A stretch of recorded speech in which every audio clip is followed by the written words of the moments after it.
అందరికీ నమస్కారం అండి. అందరికీ సంక్రాంతి, కనుమ, భోగి వరుసగా అందరికీ శుభాకాంక్షలు. సో ఇందులో చాలామంది మన మీడియా మిత్రులు ఇంకా ఊళ్ళు చేరుకోలేదు.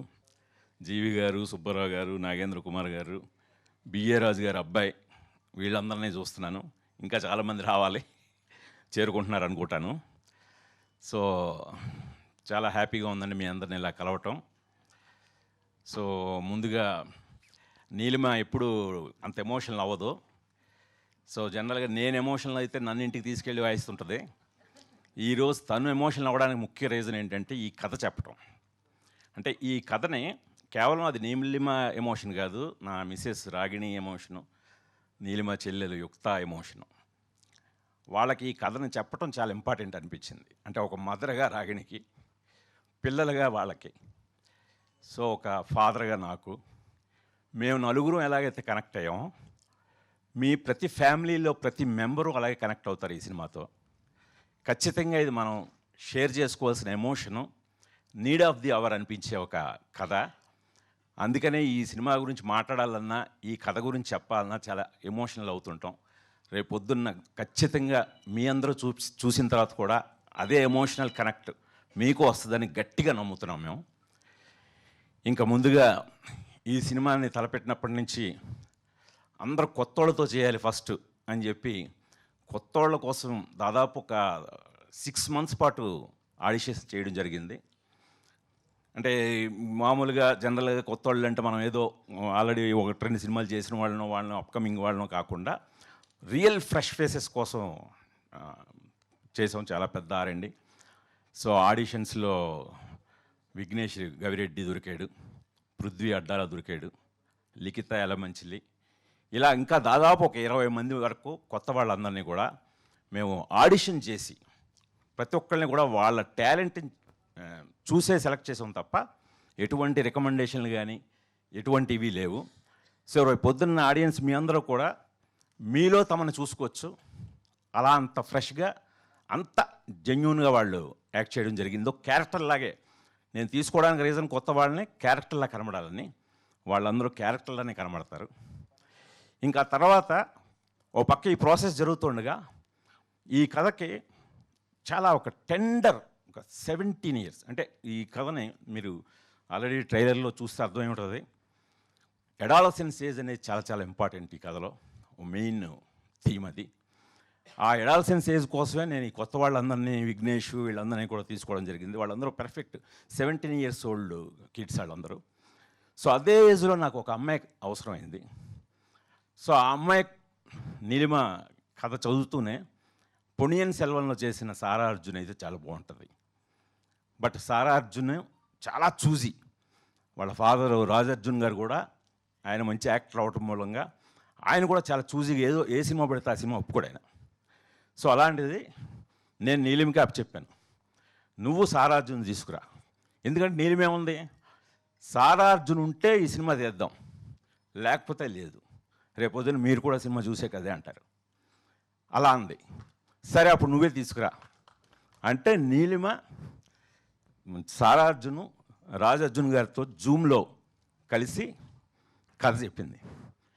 కథ చెప్పిన వెంటనే ముందు రాజర్జున్ గారు షాక్ అయ్యారు, మా బాబు ఏంటి కథ అని. ఈ అమ్మాయిని 17 ఏళ్ళ వయసు సారా అర్జును అంత మెచ్యూర్డ్గా ఆలోచిస్తుందని ఈవెన్ నీలిమ కూడా అనుకోలేదు. ఆవిడ వెంటనే ఇదే మాట, నీడ్ ఆఫ్ ది అవర్ నాన్న, ఈ సినిమా ఇమ్మీడియట్గా చేయాలి, ఇప్పుడు చెప్పాలి. ఈ రోజున సొసైటీలో కాంటెంపరీ ఇష్యూస్ అమ్మాయిలందరూ ఫేస్ చేస్తున్న ఒక మూమెంట్స్, ఈ మూమెంట్స్ని ఖచ్చితంగా కథగా చెప్పాలి, ఇది నేను చేస్తున్నాను నాన్న అని తను వాళ్ళ నాన్నకి డెసిషన్ చెప్పి కన్విన్స్ చేసింది. సో అలాంటి ఒక మెచ్యూరిటీ అంత చిన్న ఏజ్లో ఆ అమ్మాయి పేరెంటింగ్ కానీ ఆ అమ్మాయి స్కూలింగ్ కానీ అంత డీసెంట్గా ఉన్నాయనిపించింది. అప్పుడు ఓకే అని ప్రాజెక్ట్ మొదలెట్టాం. ఇప్పుడు వింధ్యా వేములపల్లి, దీనికి ఒక బ్యాక్ బోన్ ఈ సబ్జెక్ట్కి. ఎవరు ఎవరు ఎవరు చాలా ఆల్టర్నేటివ్లు అనుకొని అందరినీ కాంటాక్ట్ చేస్తున్నాం, ఎవరు దొరకట్లేదు. సో అప్పుడు మళ్ళీ యుక్త నీలిమ ఇద్దరు భూమిక గారు ఏంటన్నారు, నేను భూమిక, నేనైతే ఫస్ట్ వద్దన్నాను. ఎందుకంటే భూమికని మదర్గా చూడడం నాకు ఇష్టం లేదు. భూమిక అంటే నా స్వప్న. సో ఆ అమ్మాయిని మదర్ ఏంటి టీనేజర్స్కి, అది ఒక 17 ఏళ్ల కుర్రాడికి, అని నేను డైజెస్ట్ చేసుకోలేకపోయాను. లేదు నాన్న, మనకు యంగ్ మదర్ కావాలి.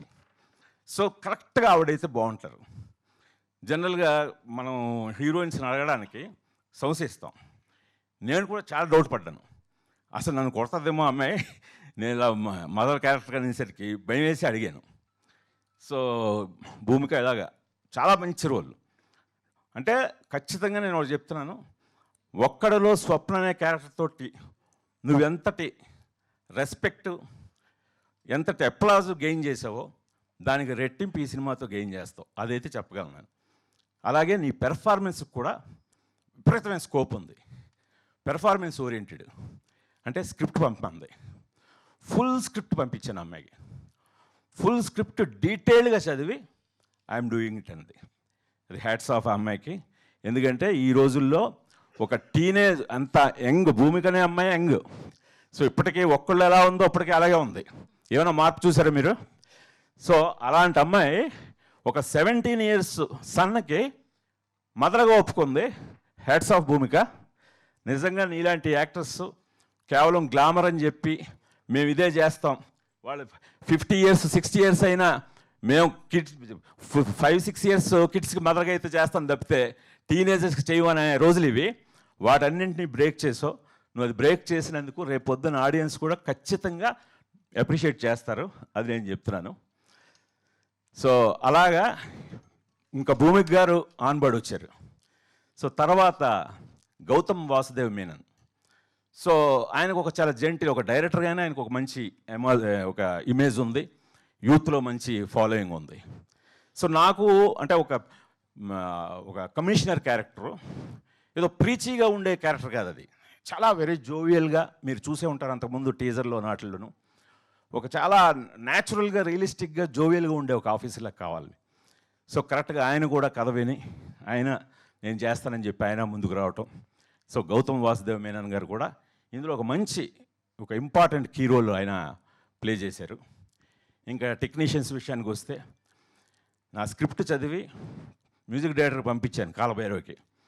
స్క్రిప్ట్ చదివి ఫస్ట్ ఫోన్ నాకు కాలభైరవ గారి దగ్గర నుంచి రాలేదు, కీరవాణి గారి దగ్గర నుంచి వచ్చింది. వచ్చి గుణగారు మీరేమనుకోకపోతే దొంగచాటుగా మీ స్క్రిప్ట్ చదివేశాను అన్నారు ఆయన. సో నేను షాక్ అయ్యాను, ఏంటి సార్, అదే మా వాడిని మ్యూజిక్ డైరెక్టర్ అనుకుంటూ మీరు స్క్రిప్ట్ పంపించారు, అది టేబుల్ మీద ఉంది. నాకు గుణశేఖర్ అనేసరికి కొద్దిగా క్యూరియస్ అనిపించింది. ఆ క్యూరియాసిటీ తోటి నేను చదివేశాను. ఇక నా మొట్టమొదటి సినిమా లాఠీ సినిమాకి మ్యూజిక్ డైరెక్టర్ కీరవాణి గారు. సో ఆయన చదివేసి వెంటనే నేను మీ ఇంటికి వస్తున్నాను, లేదు మీరు మా ఇంటికి వస్తారా అని, దాదాపు ఉదయం ఎర్లీ మార్నింగ్ ఒక 7-8 ఆ టైం అనమాట. ఆయన సార్ భలేవాడు సార్, నేను వచ్చేస్తానని చెప్పి ఆయన దగ్గరికి వెళ్తే ఇదే మాట అన్నారు, నీడ్ ఆఫ్ ది అవర్. మనం మన పిల్లల గురించి, మన పిల్లలు మన పేరెంట్స్ గురించి ఎలాంటి సందర్భాలు ఎదుర్కొంటున్నామో అప్పుడు ఇది తీయాల్సిన అవర్ అండి, అర్జెంటుగా ఈ సినిమా తీయండి, చాలా చాలా బాగుంది అని వాళ్ళ అబ్బాయిని పిలిచి కూర్చోబెట్టి, గుణశేఖర్ అంటే ఎవరో అని ఆయన మళ్ళీ ఆయన పరంగా నన్ను పరిచయం చేసి ఒళ్ళు దగ్గర పెట్టుకొని చేయి ఈ సినిమా అని కొడుక్కి హెచ్చరించారు. దాని ఫలితమే ఈ రోజున కాలభైరవ అద్భుతమైన పాటలు, ఇంకా 2 పాటలు రిలీజ్ చేయాలి. అలాగే బ్యాక్గ్రౌండ్ స్కోర్ రేపు పొద్దున సినిమా చూసిన తర్వాత కాలభైరవ బ్యాక్గ్రౌండ్ స్కోర్ గురించి మాట్లాడుకుంటారు. ఈ బ్యాక్గ్రౌండ్ స్కోర్ అయిపోయిన తర్వాత కీరవాణి గారికి నేను ఫోన్ చేసి చెప్పాను, సార్, ఎందుకంటే కీరవాణి గారు మాస్టర్ బ్యాక్గ్రౌండ్ స్కోర్ చేయడంలో, మిమ్మల్ని మించిపోయాడు సార్ మీ కొడుకు అని చెప్పాను. ఆయన ఎంత హ్యాపీ అవ్వలేదు. సో అలాగా ప్రవీణ్ కే పోతన్ ఫోటోగ్రఫీ కొత్తగా ఉండాలని, ఒక కొత్తతను ఇంట్రొడ్యూస్ చేయాలని చెప్పి పిఎస్ వినోద్ గారి దగ్గర, రత్నవేలు గారి దగ్గర పనిచేసిన ప్రవీణ్ కే పోతన్ అనే అతన్ని సినిమాటోగ్రాఫర్గా పరిచయం చేశాను. ఇంకా ప్రవీణ్ ఎడిటరు. ఇలా ప్రతి టెక్నీషియను ఈ సినిమాకి అందరూ కథ వినే, అరే ఈ కథ భలే ఉందండి, ఎందుకంటే కథ చదువుతున్నారు అందరూ. అట్ ది సేమ్ టైం అంటే కొత్త వాళ్ళతో తీస్తున్నాం కదా అని చెప్పి ఏదో చిన్న స్కేల్తో తీసే సినిమా కాదు, చాలా పెద్ద స్కేలు. అందుకని వాళ్ళందరూ కూడా చాలా బాధ్యతాయుతంగా పనిచేశారండి. అందుకనే ఈ రోజున ఖచ్చితంగా నేను చెప్తున్నాను, ఈ జనవరి చాలా నవ్వులతో స్టార్ట్ అయింది. అన్ని సినిమాలు బాగున్నాయి. చాలా హెల్దీ వాతావరణంతో మొదలైంది 2026. ఈ నవ్వుల నుంచి హ్యాపీగా అలా నవ్వుకుంటూ ఫిబ్రవరి ఫస్ట్ వీక్లో ఒక్కసారి ఒక చిన్న బ్రేక్ యూఫోరియాతోటి మన ఫ్యామిలీల గురించి ఆలోచించే, మన గురించి మనం ఆలోచించుకునే, మన పిల్లల గురించి మనం ఆలోచించుకునే సమయం వచ్చిందని ఫిబ్రవరి 6న విడుదలవుతున్న యూఫోరియా చూడండి. తప్పకుండా మీరు నన్ను ఆశీర్వదిస్తారని ఆశిస్తున్నాను. థ్యాంక్ యూ గుణశేఖర్ గారు, థ్యాంక్ యూ సో మచ్. నేను అందరినీ అడిగాను, so I have to ask you also. మీ యూఫోరియా మూమెంట్ అంటే ఏం చెప్తారు? వీ హ్యావ్ లైక్ మీ సినిమాలు చూసినప్పుడు చాలా యూఫోరియా మూమెంట్స్ ఉన్నాయి ఫర్ యూ, బట్ ఎస్పెషల్లీ ఈ సినిమాకి సంబంధించి. నా యూఫోరిక్ మూమెంట్ అంటే ఈ యూఫోరియా సినిమా డబుల్ పాజిటివ్ చూసిన తర్వాత నా ముగ్గురు ఆడాళ్ళు, రాగిణి, యుక్త, నీలిమ, వాళ్ళు చాలా తృప్తిగా చాలా మంచి సినిమా తీసావు నాన్న అని చెప్పి వాళ్ళు చెప్పడమే నా యూఫోరిక్ మూమెంట్. డెఫినెట్లీ. ఫస్ట్ ఇంట గెలిచి రచ్చ గెలవాలంటారు. ఆల్రెడీ ఇంట్లో గెలిచేశారు మీరు. ఇప్పుడు రచ్చ గెలవడానికి Feb 16th వచ్చేస్తుంది అనమాట euphoria. And thank you so much. We have a Q&A session. For Q&A session I request